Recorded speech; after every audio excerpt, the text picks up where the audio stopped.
आप लोग शांति का दान दें।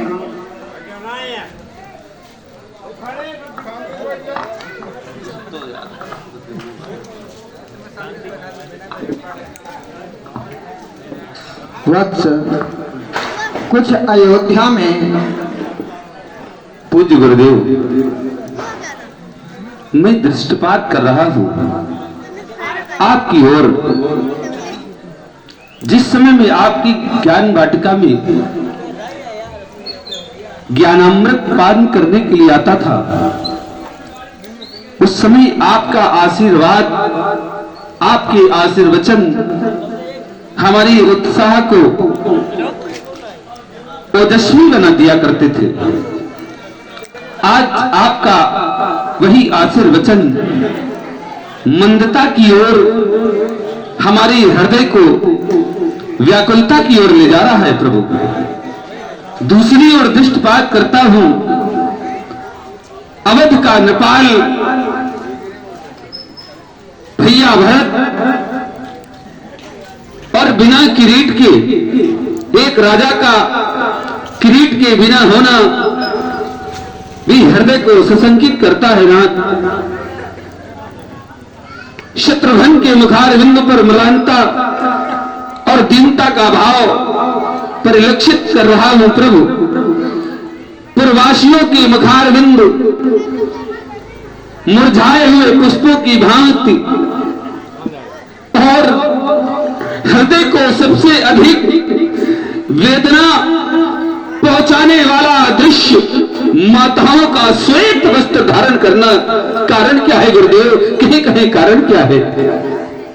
वत्स राम, प्रथम तो तुम्हारा कारण ही वनगमन का इतना गहरा वेदनापूर्ण था कि लोगों के सहने के योग्य नहीं था।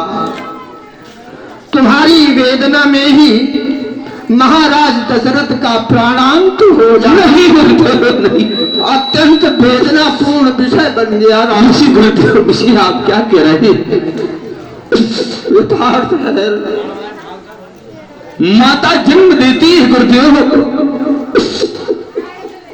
परंतु पिता भी अपना नाम देकर इस वसुधा पर इस तन की पहचान पुष्ट करता है नाथ। मेरे पिता मेरे वियोग में मेरा स्मरण करते हुए इस प्रकार चले जाएंगे। नहीं गुरुदेव, पिता की याद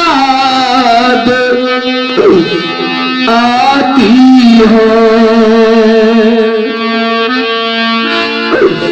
पिता की याद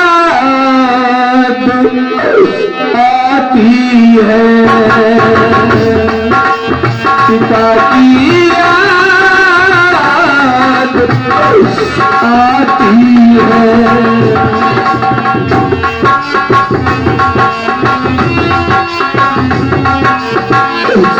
उंगली पकड़ कर चलना सिखाया,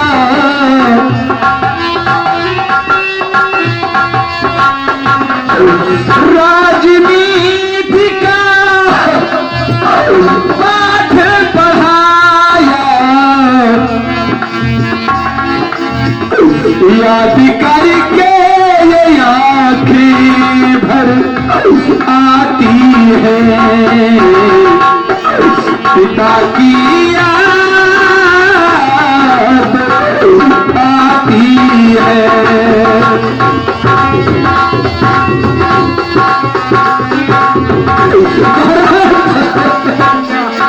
पिता की याद आती है।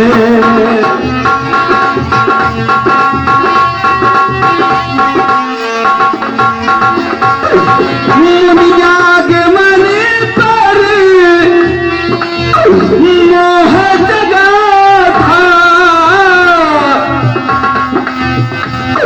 ज्ञानी से आपके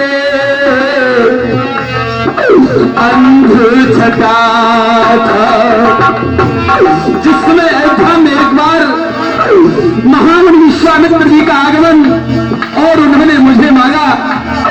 उसी समय पिता के हृदय में मेरे प्रति मोह उत्पन्न हो गया, लेकिन पूज्यवर आपने उस समय अपने ज्ञान रूपी प्रकाश से पिता के मोह रूपी अंधकार का विनाश कर दिया।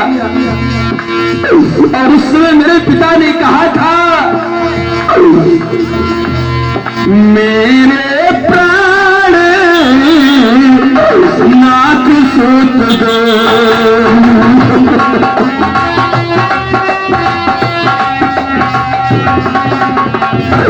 मेरे प्राण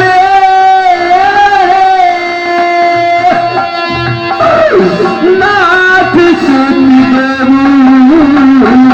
मेरे प्राण तुम मुनि पिता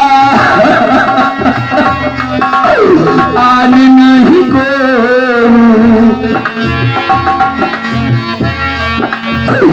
बचन पिता के जान न पाया, मैया का प्रेम निभाया, प्रेम पिता के जीवन में जान है जाती, पिता की याद आती है, पिता की याद आती है, पिता की याद आती है। गुरुदेव, आपकी ही धुरी पर ये पूरा राजवंश आश्रित है। अपनी धुरी को सुरक्षित रखने हेतु संतुलन साधो। ये समस्त व्यथित हैं, तुम ही इसके ध्रुवीकरण के एक मूल साधन हो। तुम विचलित मत हो। मार्गदर्शन करे गुरुदेव। और गुरुदेव को कहा तो सर्वप्रथम श्री राम जी ने पितु की क्रिया किया, करे पितु क्रिया पेट जस परनी, हे पुनीत पातक तप तरनी। राम, कुछ गुरुदेव। प्रथम निर्देश, पिता की अंत्येष्टि में जो अधूरापन रह गया है, क्योंकि ज्येष्ठ पुत्र से उनकी क्रिया की पूर्णता प्राप्त होती, उसमें तुम अपने द्वारा उनका समाधान करके उन्हें संतुष्ट करो। उनकी प्रतिक्रिया में आप अपना समय लगाएं। जी।